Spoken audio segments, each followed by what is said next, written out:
Assalamualaikum warahmatullahi wabarakatuh. Kami dari kelompok 3 akan menjawab pertanyaan dari teman-teman dari hasil presentasi kelompok kami.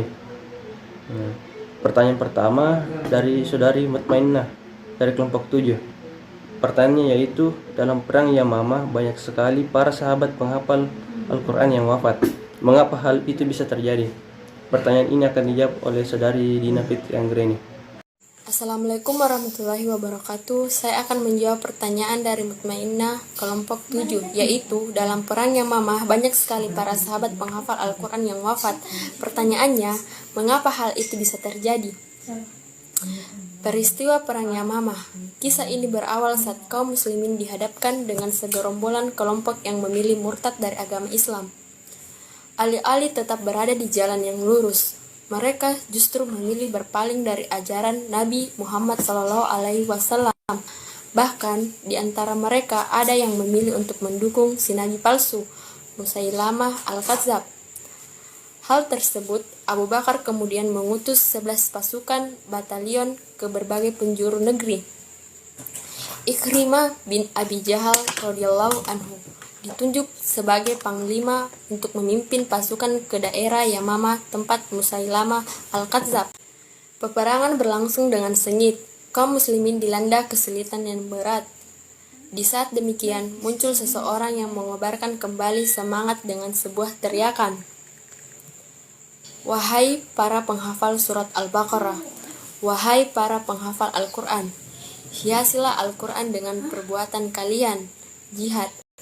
Dengan izin Allah Subhanahu wa Ta'ala, kaum muslimin berhasil memukul mundur barisan musuh dan mengepung mereka. Peperangan berakhir dengan dibunuhnya Musailamah Al-Kadzab di tangan Wahsy radhiyallahu anhu. Jumlah korban barisan musuh mencapai belasan ribu, sedangkan jumlah syuhada dari kaum muslimin sekitar 1.200 orang. Satu hal yang perlu kita garis bawahi, banyak di antara pasukan yang gugur merupakan para penghafal Al-Quran.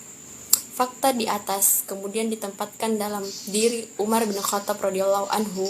Sang Al-Faruq akhirnya menyampaikan kepada Abu Bakar untuk mendengarkan Al-Quran dalam lembaran-lembaran yang disatukan atau syuhuhuf. Saat pertama kali mendengar orang tersebut, Abu Bakar menolaknya dengan alasan bahwa Rasulullah SAW tak pernah memerintahkannya. Namun setelah Umar berulang kali membujuk, akhirnya Allah Subhanahu wa Ta'ala melapangkan dada Abu Bakar untuk menerima saran tersebut.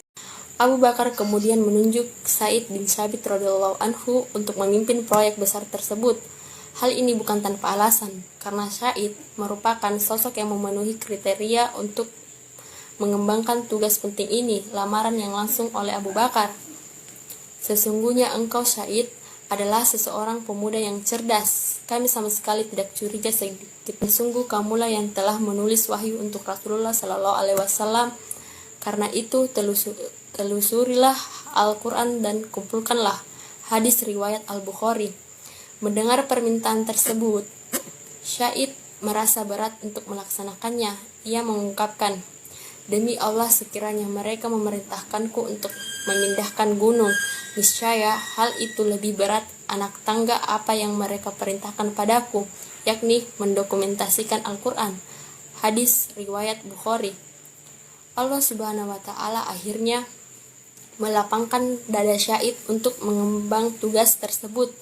Ia menyimpan koleksi Al-Quran dari berbagai media yang dahulu digunakan untuk mengisi wahyu di zaman Nabi Muhammad SAW, seperti pelapa kurma, batu yang pipih, dan kulit binatang. Di samping itu, ia juga memanfaatkan hafalan para sahabat Nabi radhiyallahu anhu ajma'in. Demikianlah jawaban dari kelompok kami. Apakah ada tanggapan?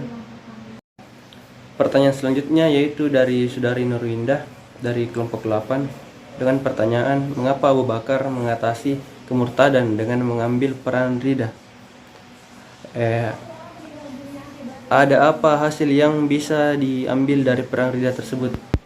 Sebelum melakukan perang ridha, Abu Bakar As-Siddiq bermusyawarah dengan para sahabatnya guna untuk meminta saran dalam memerangi mereka yang tidak mau membayar zakat. Sebagian besar sahabat Abu Bakar tidak menginginkan terjadinya perang, namun Abu Bakar tetap bersikeras memerangi kaum yang murtad.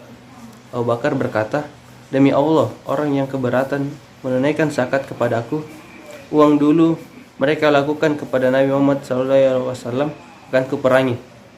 Pendirian Abu Bakar As-Siddiq untuk memerangi kaum murtad tidak dapat digoyahkan lagi karena selain watak dari bangsa Arab yang keras, Abu Bakar As-Siddiq tidak mempunyai pilihan lain selain memeranginya.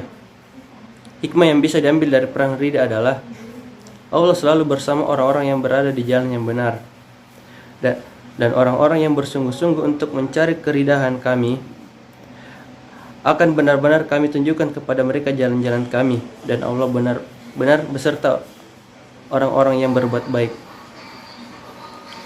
Sekian dari jawaban dari kelompok kami. Apakah ada tanggapan? Demikianlah jawaban dari kelompok kami. Kurang lebihnya mohon dimaafkan. Wabillahi taufiq wal hidayah. Wassalamualaikum warahmatullahi wabarakatuh.